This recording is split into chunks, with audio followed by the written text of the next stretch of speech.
اچھا جی، دیکھیں بسم اللہ الرحمن الرحیم، کتاب الصلاۃ۔ صلاۃ لغت کے اندر رحمت کو کہتے ہیں اور درود کو بھی صلاۃ کہا جاتا ہے، اور اصطلاح کے اندر صلاۃ کہتے ہیں ارکان مخصوصہ کو،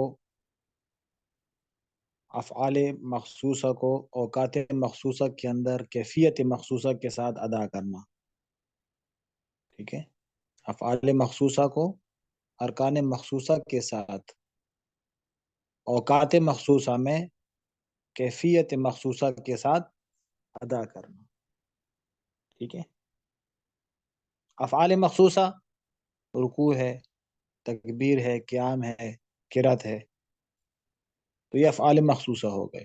ان کو ارکان مخصوصہ کے ساتھ، ٹھیک ہے، رکوع کے وقت کمر جھکانی ہے، سجدے کے وقت پیشانی زمین پہ رکھنی ہے، تشہد کے وقت بیٹھنا ہے، تو افعال مخصوصہ کو ارکان مخصوصہ کے ساتھ، اوقات مخصوصہ کے اندر صبح کی نماز صبح میں، عصر کی عصر میں، مغرب کی مغرب میں، کیفیت مخصوصہ کے ساتھ ادا کرنا۔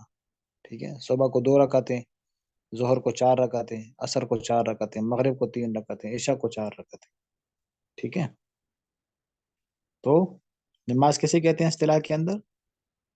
افعال مخصوصہ کو ارکان مخصوصہ کے ساتھ اوقات مخصوصہ کے اندر کیفیت مخصوصہ کے ساتھ ادا کرنا، یہ نماز ہے۔ نماز کی فرضیت کے بارے میں یہ کہ سب سے پہلے تو تہجد کی نماز فرض تھی، اور تہجد کی نماز پھر اس کا حکم منسوخ ہو کر فجر اور عصر کی نماز فرض ہوگی۔ پھر ہجرت کے 2 سال سے قبل معراج کے موقع پر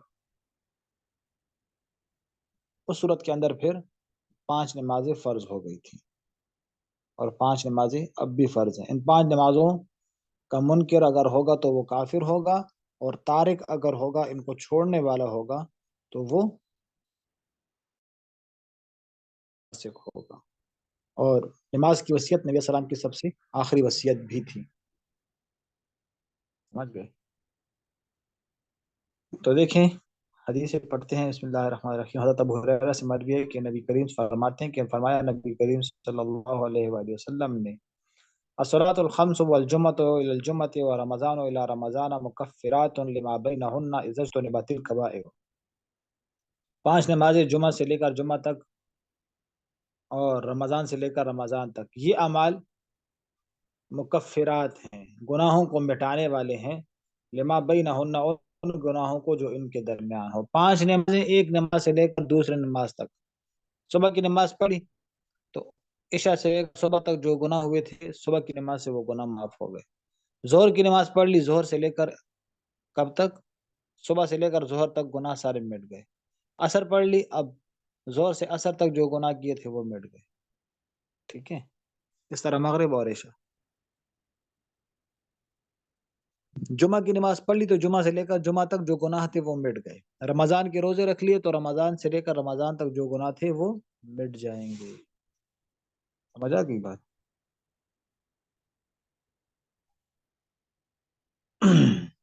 اب بات یہ ہے کہ جب نماز اور روزہ اور جمعہ سے گناہ مٹ جاتے ہیں اس طرح وضو کرنے سے، تو مطلب یہ کہ جب ایک عمل سے نماز وہ گناہ مٹ گئے تو دوسرے عمل سے پھر کیا ہوگا؟ ایک عمل ہے بالفرض، جمعہ سے لے کر جمعہ تک بالفرض سارے گناہ مٹ گئے، تو پھر اس کے درمیان جو نمازیں پڑھی ان نمازوں کے ساتھ پھر کیا مٹے گا؟ گناہ تو مٹ گئے وہ۔ تو جواب یہ ہے کہ اگر گناہ اس کے ذمہ ہو تو گناہ مٹ جائیں گے، اور اگر گناہ نہ ہو تو اس شخص کے درجات بلند ہوں گے، مزید نیکیاں لکھی جائیں گی اس کی۔ سمجھ آ گئی بات؟ دوسرا یہ کہ ہر نیکی کے ساتھ گناہ مٹتا ہے، ہر نیکی کے اندر یہ تاثیر موجود ہے کہ اس کے ساتھ گناہ صغیرہ مٹ جائے۔ تو اگر ہر نیکی کے ساتھ بالفرض اس کا وہ گناہ اس طرح ہو کہ بالفرض اگر نیکی کے ساتھ نہ مٹا تو پھر ساری نیکیاں مل کر اس گناہ صغیرہ کو مٹا دیتی۔ یہاں پر دوسری بات یہ ہے کہ حدیث میں فرمایا کہ اجتنبت الکبائر، جب کبائر سے وہ محفوظ ہو تو گناہ مٹتے ہیں۔ اب یہاں پر یہ ہے کہ آیا صغیرہ گناہ کی معافی کے لیے اجتناب عن الکبائر شرط ہے کہ شرط نہیں ہے؟ تو دیکھیں اس کی تین صورتیں، ایک شخص ہے کہ اس کے ذمہ کبیرہ گناہ ہے ہی نہیں، صرف صغیرہ ہے، تو وہ تو سمٹ جائیں گے، اس میں تو کوئی اشکال نہیں۔ دوسرا ہے کہ اس کا صغیرہ نہیں ہے، صرف کبیرہ گناہ ہے، تو یہ کبیرہ گناہ نیکیوں سے نہیں مٹیں گے، ٹھیک ہے، ان کے لیے توبہ استغفار ضروری ہے۔ تیسری صورت یہ ہے کہ اگر ایک شخص کے ذمے میں صغیرہ گناہ بھی ہے اور کبیرہ گناہ بھی ہے، تو معتزلہ کا مسلک اس میں یہ ہے کہ چونکہ یہاں پر کبیرہ گناہ موجود ہے اور صغائر کے معافی کے لیے اجتناب عن الکبائر شرط ہے، اس لیے اس صورت کے اندر یہ صغیرہ بھی نہیں مٹیں گے، صغیرہ بھی معاف نہیں ہوں گے، کیونکہ صغیرہ کی معافی کے لیے، یعنی کہ نیکیوں کے ضمن میں صغیرہ تب معاف ہوتا ہے جب اجتناب عن الکبائر ہو، اور ان کا استدلال اسی حدیث سے ہے کہ اجتنبت الکبائر، جب کبیرہ سے اجتناب کرے۔ جمہور علماء کا مسلک یہ ہے کہ کہ صغیرہ کی معافی کے لیے، یعنی نیکیوں کے ضمن میں وضو کے ساتھ، نماز کے ساتھ جو صغیرہ گناہ معاف ہوتے ہیں، ان کے لیے کبیرہ سے اجتناب شرط نہیں ہے، اجتناب عن الکبائر شرط نہیں ہے، ٹھیک ہے، اس کے بغیر بھی اعمال معاف ہو جاتے ہیں۔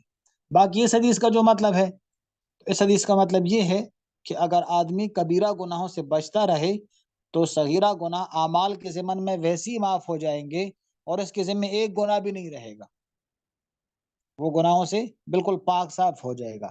اجتنبت الکبائر، اگر کبائر سے اجتناب کرے تو اعمال کی وجہ سے وہ صغائر سے بالکل معاف ہو جائے گا۔ ہاں اگر کبیرہ سے اجتناب نہیں کرتا تو اس صورت کے اندر پھر صغیرہ معاف تو ہو جائیں گے، لیکن وہ گناہوں سے بالکل پاک نہیں ہوگا، کیونکہ اس کے ذمے اب بھی گناہ موجود ہیں، اس کے ذمے اب بھی کبیرہ گناہ موجود ہے، لہذا صغائر تو معاف ہوں گے، لیکن کبائر کے معاف نہ ہونے کی وجہ سے وہ آدمی بالکل گناہوں سے پاک صاف نہیں ہوگا، یہ معنی ہوا ہے اس کا، ٹھیک ہے۔ آگے دیکھا جاتا ابو ہریرہ سے مروی فرماتے ہیں فصل اور ایتم ان نہرا بباب احدکم فیغتسل فیہ کل یوم خمسا، کیا خیال ہے تمہارا کہ اگر کسی آدمی کے گھر پر کیا ہو دروازہ ہو اور وہ نہر ہو اور وہ ہر وقت اس میں 5 وقت غسل کرے تو کیا اس کے جسم کے اوپر کوئی میل رہے گا؟ یبقى من درنہ شیء قالوا لا، من درنہ شیء، اس کے جسم پر کوئی میل نہیں ہوگا۔ تو اللہ کے رسول نے فرمایا ذالک مثل الصلاۃ الخمس یمحو اللہ بہن الخطایا، یہی مثال 5 نمازوں کی بھی ہے کہ اللہ تعالیٰ اس کے ذریعے سے خطاؤں کو معاف کر دیتے ہیں، خطاؤں کو معاف کر دیتے ہیں۔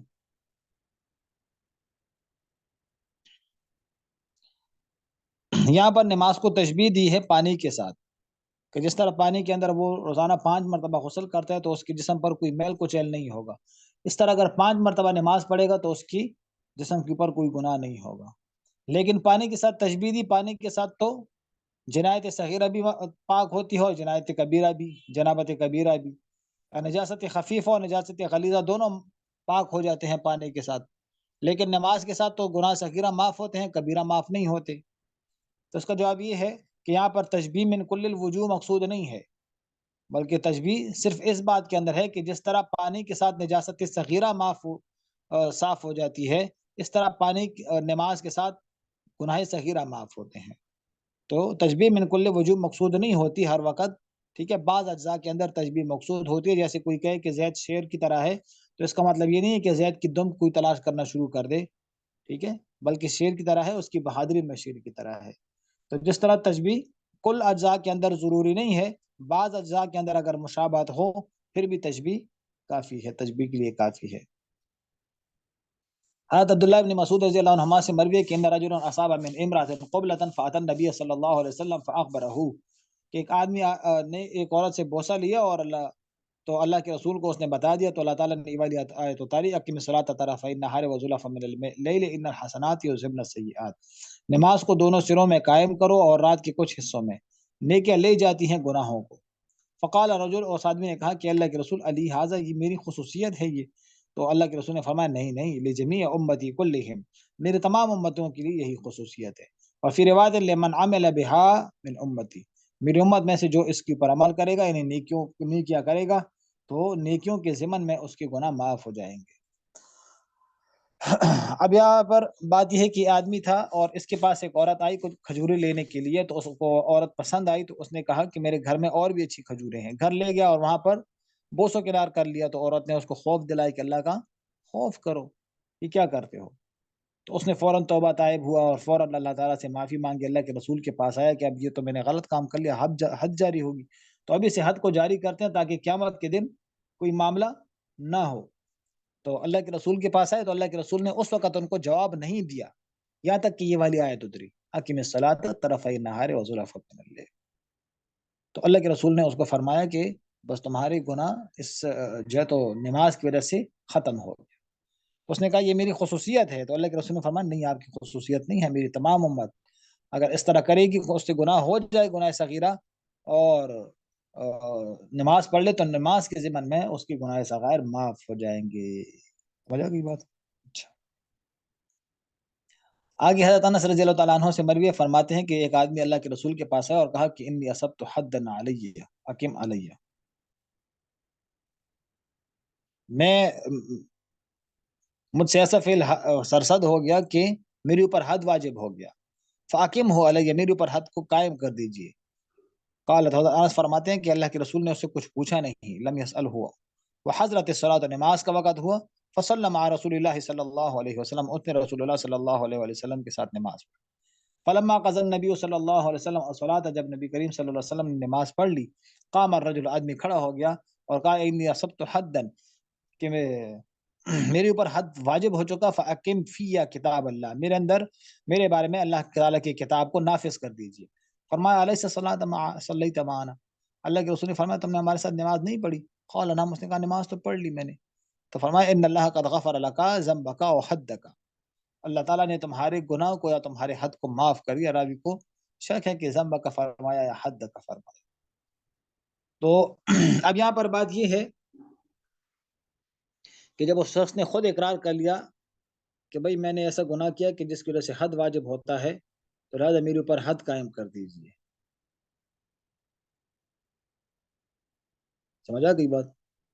تو اللہ کے رسول نے حد قائم کیوں نہیں کیا؟ تو جواب اس کا یہ ہے کہ اس شخص کا گناہ جو تھا تو وہ گناہ کبیرہ نہیں تھا، گناہ صغیرہ تھا، اور اس نے خود گمان کر لیا تھا کہ یہ ایک بڑا گناہ ہے، اس لیے اس کے اوپر حد جاری نہیں ہوتی تھی، بس چونکہ صغیرہ تھا، صغیرہ نماز سے معاف ہو جاتا ہے، اس لیے اللہ کے رسول نے فرمایا کہ نماز سے تمہارا گناہ معاف ہو۔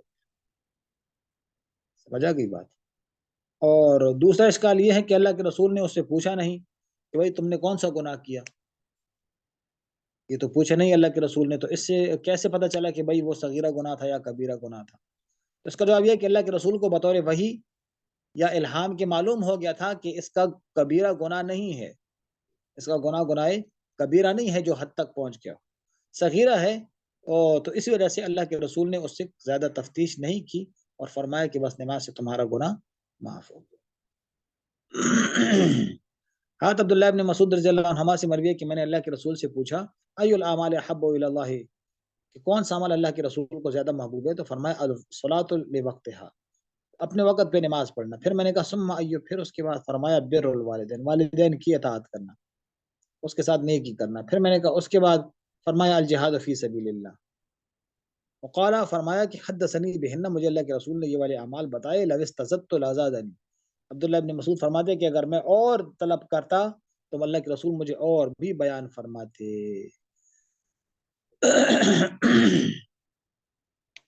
تو فرمایا سب سے بہترین عمل جو ہے اللہ تعالیٰ کے نزدیک محبوب عمل وہ نماز ہے جو وقت کے اوپر پڑھی جائے، اس طرح پھر والدین کے ساتھ احسان کرنا، جہاد فی سبیل اللہ کرنا۔ اب یہاں پر اعتراض یہ ہے کہ مختلف احادیث کے اندر مختلف اعمال کو افضل قرار دیا گیا، بعض احادیث کے اندر ایمان باللہ ہے، جہاد فی سبیل اللہ ہے، احب الاعمال الی اللہ ادومھا وان قل، افضل الاعمال جہاد لا غلول فیہ، اطعام الطعام، ٹھیک ہے، یہ مختلف اعمال کو اللہ تعالیٰ نے، اللہ کے رسول نے افضل فرمایا۔ تو اس میں تطبیق کیسے ہوگی پھر؟ اس کا جواب یہ ہے کہ اللہ کے رسول نے وقت کے اعتبار سے، زمانے کے اعتبار سے اور شخص کے اعتبار سے اللہ تعالیٰ کے رسول نے مختلف اعمال کو افضل فرمایا۔ اگر کسی شخص کو دیکھتے کہ اس کے اندر والدین کے اطاعت کی کمی ہے تو ان کو فرماتے کہ بھائی والدین کی اطاعت سب سے بہتر عمل ہے۔ اگر کسی میں نماز کی سستی ہوتی تو ان کو نماز کا فرماتے۔ اگر کسی میں جہاد جانے کی سستی ہوتی تو اس کو جہاد کا فرماتے، کسی میں صدقات کی کمی ہوتی تو ان کو صدقات کا فرماتے۔ مختلف موقع پر اللہ کے رسول نے حالات کو دیکھ کر اس کے مطابق اس آدمی کو افضل عمل ارشاد فرمائے جو جس کی اس کے اندر کمی تھی، تاکہ وہ آدمی وہ عمل زیادہ کرنے لگے۔ اور ایک جواب اس کا یہ ہے کہ افضل ہونا ایک نوع ہے، نوع، اور اس کے تحت مختلف افراد آ سکتے ہیں۔ جیسے کہ انسان ہے، اب انسان کے تحت زید بھی ہے، عمر بھی ہے، بکر بھی ہے، خالد بھی ہے۔ میں کہوں انسان آ گیا تو دیکھیں کون ہے بھائی، وہ انسان زید ہے۔ پھر میں کہوں انسان آ گیا، کون ہے وہ، عمر ہے۔ پھر کہوں انسان آ گیا، کون ہے وہ، خالد ہے۔ بھائی کبھی کہتے ہو خالد آ گیا، کبھی کہتے ہو بکر آ گیا، کبھی کہتے ہو عمر آ گیا۔ بھائی تو ٹھیک ہے نا، میں نے انسان کا کہا، انسان تو اس کے تحت تو مختلف افراد ہیں، ٹھیک ہے، کوئی ایک فرد تو نہیں ہے۔ زید، عمر، بکر سارے انسان کے افراد میں سے ہیں۔ تو افضل ہونا بھی ایک نوع ہے، اس کے تحت بھی مختلف اور بے شمار افراد ہو سکتے ہیں۔ سمجھا گئی بات؟ چلو، حضرت جابر رضی اللہ عنہ سے مروی فرماتے ہیں کہ فرمایا رسول اللہ صلی اللہ علیہ وسلم نے بین العبد و بین الکفر ترک الصلاۃ، انسان اور بندے اور کفر کے درمیان نماز چھوڑنے کا فرق ہے، نماز چھوڑنے کا فرق ہے۔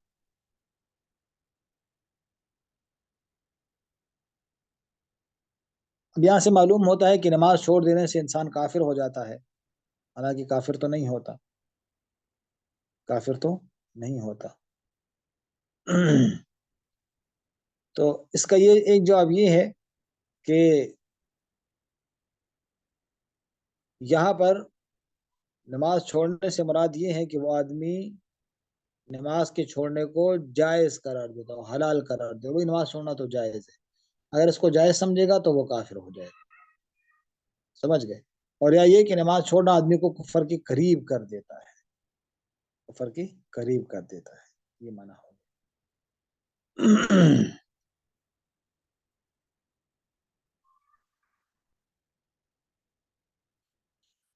یہاں پر ایک دوسرا اعتراض یہ ہے کہ فرمایا کہ نماز اور انسان کے درمیان، نماز اور کفر کے درمیان جو فرق ہے وہ نماز کا چھوڑنا ہے۔ کیا مطلب وہ نماز کا چھوڑنا؟ نماز کا چھوڑنا تو فرق نہیں ہے نا، فرق تو کیا ہے، نماز کا پڑھنا ہے، نماز کا پڑھنا فرق ہے، چھوڑنا تو فرق نہیں ہے۔ نماز پڑھنے والا مومن ہے، نماز پڑھنے نہ پڑھنے والا کافر ہے۔ تو فرق جو ہے وہ نماز کا پڑھنا ہے، ترک کرنا تو نہیں ہے۔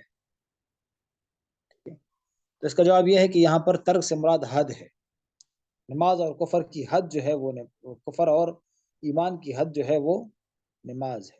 اگر کوئی اس حد کو عبور کر لیتا ہے تو وہ کفر کے میدان میں داخل ہو جائے گا، وہ کفر میں داخل ہو جائے گا۔ سمجھا گئی بات؟ اچھا، آگے کیا ہے؟ فصل ثانی، حضرت عبادہ ابن صامت سے مروی فرماتے ہیں فرمایا رسول اللہ صلی اللہ علیہ وسلم نے خمس صلوات افترضهن اللہ من احسن وضوءهن وصلاهن لوقتهن واتم ركوعهن وخشوعهن كان له على الله عهد ان يغفر له ومن لم يفعل فليس على الله عهد ان شاء غفر وان شاء عذبه، رواه احمد وداود رواه مالک والنسائی نحوه۔ عبادہ ابن صامت سے مروی ہے کہ فرمایا رسول اللہ صلی اللہ علیہ وسلم نے فرماتے ہیں کہ فرمایا رسول اللہ صلی اللہ علیہ وسلم نے 5 نمازیں ہیں اللہ تعالیٰ نے ان کو فرض کیا، جو ان کا وضو صحیح طریقے سے کرے گا، ان کو اپنے وقت کے اوپر ادا کرے گا، رکوع اور اس کا پورا کرے گا، ٹھیک ہے، خاص کر رکوع کو ذکر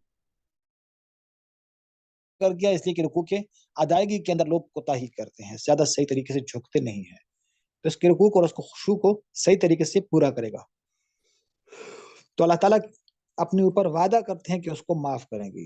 عادن بمانا وعدن کے ہے، اللہ اپنے اوپر اپنے ساتھ یہ وعدہ کرتے ہیں کہ اللہ تعالیٰ اس کی مغفرت کریں گے، اور جو اس طرح نہیں کرے گا، نماز کو صحیح طریقے سے ادا نہیں کرے گا، تو پھر اللہ تعالیٰ اپنے اوپر اس بندے کے معاملے میں، اس بندے کے بارے میں کوئی وعدہ نہیں کرتے۔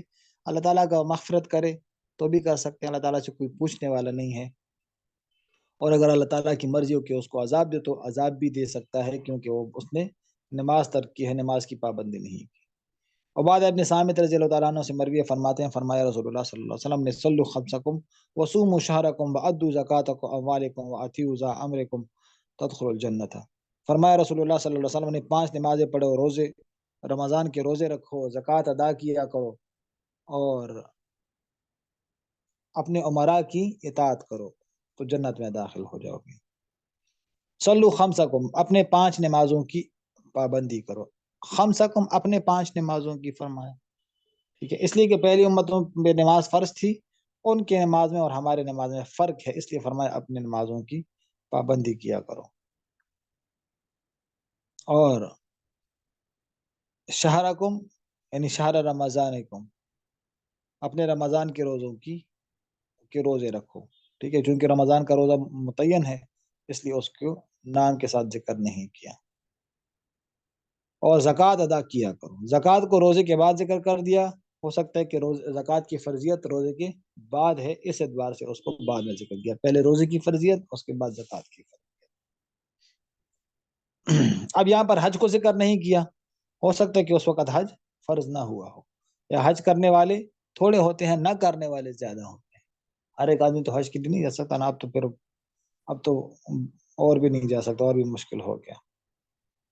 اور اپنے امراء کی اطاعت کرو تو یہ اعمال تمہیں جنت میں لے جائیں گے، سمجھ گئے؟ جنت میں لے جانے والی ذات تو اللہ تعالیٰ کی ذات ہے، یہ اعمال کیسے جنت میں لے کے جائیں گے؟ اس لیے کہ اللہ تعالیٰ ان اعمال کی بدولت سے آپ کو جنت میں لے کے جائیں گے، یہ معنی ہوا۔ حضرت عمر ابن شعیب عن ابیہ عن جدہ سے روایت ہے کہ فرمایا رسول اللہ صلی اللہ علیہ وسلم نے اپنے بچوں کو نماز کا حکم کرو وہم ابناء 7 سنین، جبکہ وہ 7 سال کے ہوں، اور ان کو مارو علیہا، اس نماز کے اوپر، وہم ابناء 10 سنین، جبکہ وہ 10 سال کے ہوں۔ 10 سال کا بچہ نماز نہ پڑھے اس کو مارنا چاہیے۔ وفرقوا بینہم فی المضاجع، اور ان کے بستر الگ کرو۔ رواه ابو داؤد وقد روى فی شرح السنہ عنہ وفی المصابیح عن صبرۃ بن مبعد۔ 10 سال کا بچہ ہو تو پھر بستر ان کا علیحدہ کر دینا چاہیے، پھر بس بچوں کو ایک ساتھ نہیں لیٹانا چاہیے، سمجھا کوئی بات؟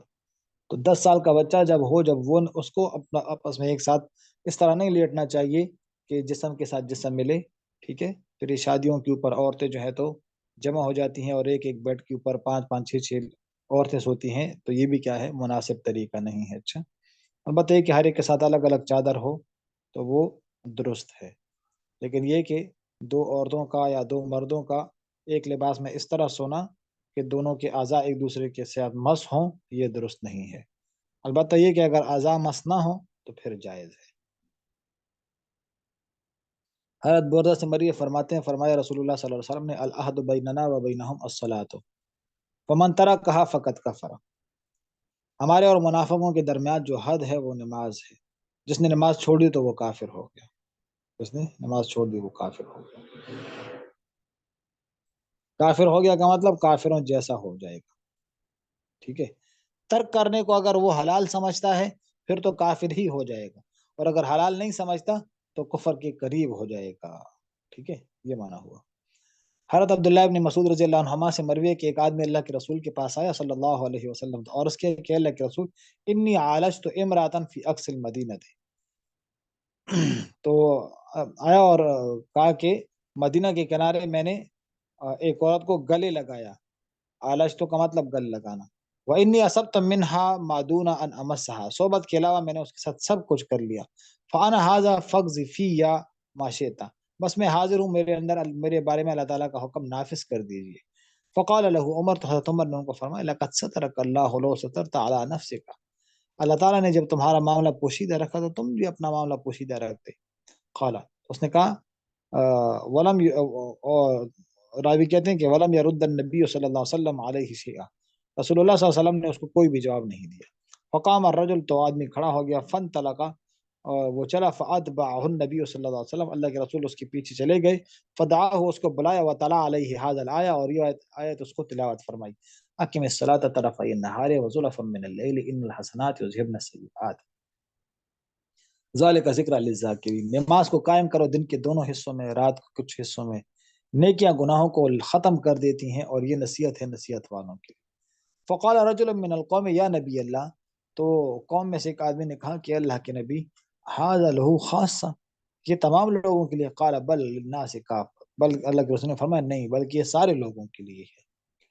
یہاں پر بھی وہی واقعہ جو پہلے حدیث کے اندر گزر گیا پہلے فصل میں، لیکن کیا یہ ایک ہی واقعہ ہے یا الگ الگ واقعات ہیں؟ تو اس کا جواب یہ ہے کہ الگ الگ واقعات ہیں، ایک ہی واقعہ نہیں ہے، ایک ہی واقعہ نہیں ہے۔ اور دلیل یہ کیونکہ اللہ پہلے واقعے کے اندر اس آدمی نے خود اللہ کے رسول سے عرض کیا کہ کیا یہ میرے ساتھ یہ خصوصیت میرے لیے ہے یا تمام امت کے لیے؟ تو اللہ کے رسول نے فرمایا تمام امت کے لیے. اور یہاں پر وہ آدمی خود سوال نہیں کر رہا، قوم میں سے کوئی سوال کر رہا ہے. ہو سکتا ہے سوال کرنے والے حضرت عمر صلی اللہ عنہ ہو یا معاذ بن جبل ہو یا کوئی اور ہو، تو انہوں نے سوال کیا کہ اس کی فضیلت صرف اس شخص کے لیے ہے؟ فرمایا نہیں، سب کے لیے ہے. تو اس سوال کرنے سے معلوم ہوتا ہے کہ پہلا والا جو واقعہ تھا وہ الگ واقعہ ہے، اور یہ دوسرا واقعہ یہ الگ واقعہ ہے. ٹھیک ہے، پہلے والے واقعے کے بارے میں آیت نازل ہو گئی تھی، اور دوسرے والے واقعے کے بارے میں نزول ثانیاً تو نہیں ہوا تھا، اللہ کے رسول نے اسی آیت کو تلاوت فرما دیا تھا اس کے بارے میں. ٹھیک ہے، حضرت ابو ذر سے مروی رضی اللہ تعالیٰ عنہ کہ ان نبی صلی اللہ علیہ وسلم خرج فی زمان شتاء والورق یتحافظ، اللہ کے رسول سردی کے موسم میں باہر نکلے اور پتے گر رہے تھے، تو اللہ کے رسول نے ٹہنی پکڑی درخت کی اور فرمایا کہ جعل ذالک الورق یتحافظ، تو وہ پتے اور بھی گرنے لگے. تو اللہ کے رسول نے فرمایا، راوی کہتے ہیں کہ اللہ کے رسول نے فرمایا اے ابو ذر، قلت، میں نے عرض کی یا لبیک، فرمایا اللہ کے رسول نے ان العبد المسلم، کہ بے شک مسلمان بندہ لیصلی الصلاۃ، جب نماز پڑھتا ہے، یرید بہا وجہ اللہ، اور اللہ تعالیٰ کی رضا کو چاہتا ہے، تو فتحافظ عنہ ذنوبہ کما تحافظ ھذا الورق، کما تحافظ ھذا الورق، تو اس کے گناہ ایسے گرتے ہیں جیسے کہ یہ پتے اس درخت سے گر رہے ہیں.